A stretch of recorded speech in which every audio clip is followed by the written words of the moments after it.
During this video, we're going to walk through a high-level demonstration of litigation companion. We'll talk a little bit about why firms ultimately use this technology and what it's been designed to do. We'll also try to answer questions about common workflows and how different people will leverage this technology. If you have any questions and follow-up to this recording, please feel free to reach out to Latera. So with all that said, Litigation Companion is designed to help us do two core things. The first is to reduce the risk of errors in a document persisting throughout that document's life cycle. So as we go through our drafting process and eventually promote a document either to the next person in that drafting chain or to a client or potentially file that document with the court, we want to make sure that we're catching any drafting errors that have been introduced as part of that drafting process or drafting lifecycle. The second objective, so if the first is to reduce the risk of errors persisting, the second objective is, if we can, to increase the efficiency of the current manual proofing and review processes that we might be going through today. So with that said, let's go ahead and jump in here. Now there's a couple of things that you'll notice. The first is that I'm in Microsoft Word. I have a Latera ribbon here. And in this Latera ribbon, I have a bunch of functionality to the left and to the right of my check group. During the video today, we are going to focus on this check group, and we are going to start by clicking the Analyze button. Now, once we click this button, we're going to read through this document and start to look for potential issues or results that will be grouped into the tiles that you can see here.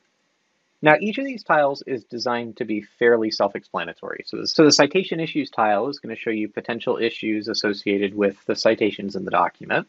The numbering issues tile is going to show you potential issues associated with the paragraph numbering or things like that. Now, during the recording today, we are not going to click into all these, but we will click into the top three, and we'll give a high-level overview of what the bottom 6 tiles can help us to do.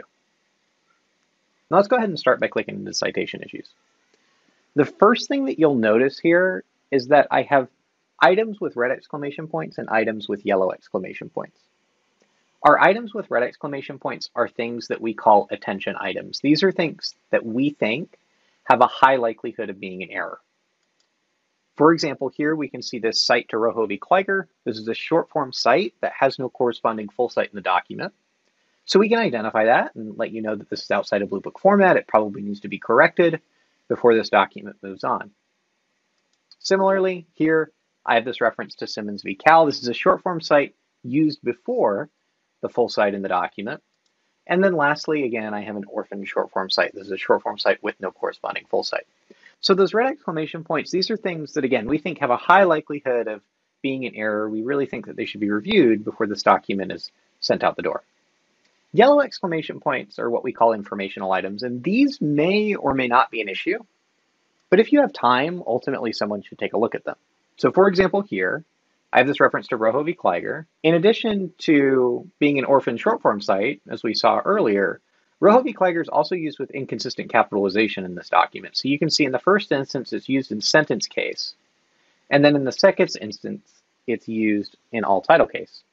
And ultimately I can decide which of those I prefer. Maybe I prefer sentence case. And if I want to, I can even conform all the other references to this cite in the document to the sentence case formatting. That's my preference. So we'll go ahead and click conform.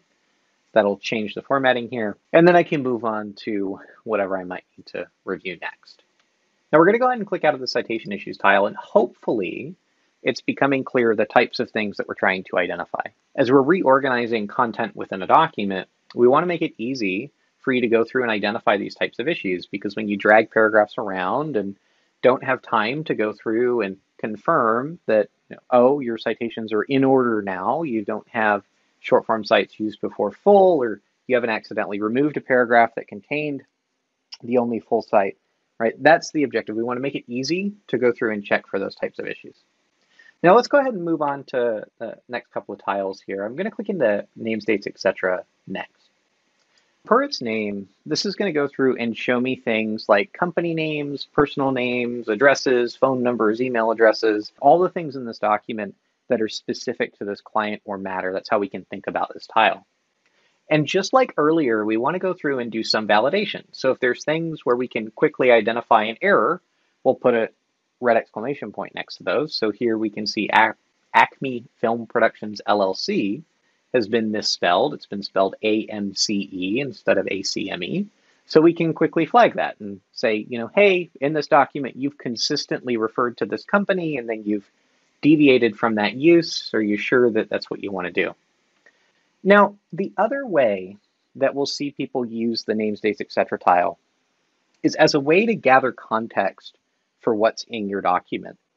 Now, you'll remember earlier we talked about red exclamation points and yellow exclamation points, but you'll notice in this tile I have a bunch of content that has no exclamation point associated with it. And ultimately the objective here is to make it easy for you to gather context for what's happening in your document.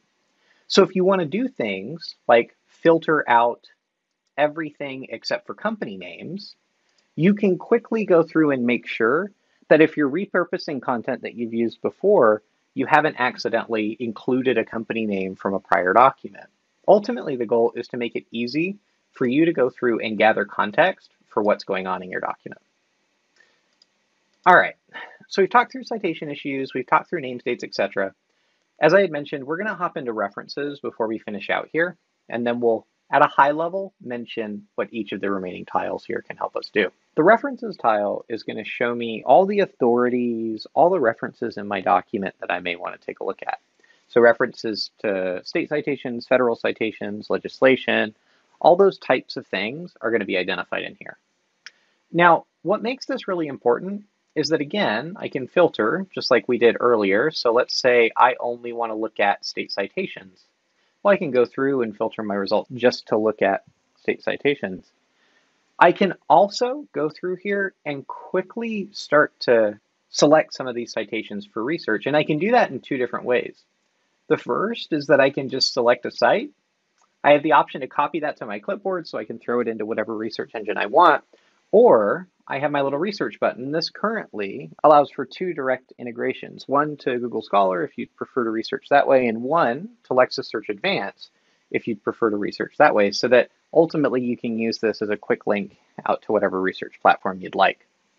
Now, the other really important thing to mention here is that there's a very common workflow when it comes to doing case research, where you'll want to go through and select multiple cases, put those into your research engine, and then take that stack of research and review it. And if you want, we can make that process really easy. We can go through and select that stack of cases that I want to research, and then I have the ability to copy all of these to my clipboard and put them into whatever research engine I want to. So I can now take the contents of my clipboard and I can paste it into Lexis or West or Bloomberg, and I can get that stack of research out that I can ultimately hand to either the person that's going to want to read through that content, or I can read through it myself. So we've talked through the citation issues, the names, dates, and the references tile, and hopefully, again, becoming clear how we can help to go through and identify potential issues before a document is kicked out the door. We can also help to speed up some of those proofing and review processes that folks are going through manually today. Now, as I had mentioned before we round out, I do want to quickly mention what each of these additional tiles do. So numbering issues is going to show us potential issues with the numbering in the document, issues with paragraph numbering or things like that. Editing mistakes is going to show us things that the spell checker or the grammar checker won't identify. Inconsistent phrases is going to show us exactly what it says, phrases that are used inconsistently in the document. So if I consistently say within 30 business days and then I say within 30 days, those types of things are going to be picked up and put into inconsistent phrases. And then on the next line here, we have incomplete items. Incomplete items per its name is going to show us things that aren't done. So text in square brackets, highlighted text, underlines that haven't been filled out, right? Go through, show us those common ways that drafters might indicate that things aren't complete in our document. And that brings us to the last two tiles here, all results and defined term issues. Defined term issues is going to show you potential issues associated with your defined terms. So if you've set out a term and then haven't used it, or if you refer to something in title case, but you've never defined it anywhere in the document, we'll go through and identify those potential issues in the defined term issues tile. And then, of course, all results is going to show you all the results that we've identified. All right, so hopefully that gives you some good initial context for what Litigation Companion can do. If you have any follow-up questions, please feel free to reach out to Latera.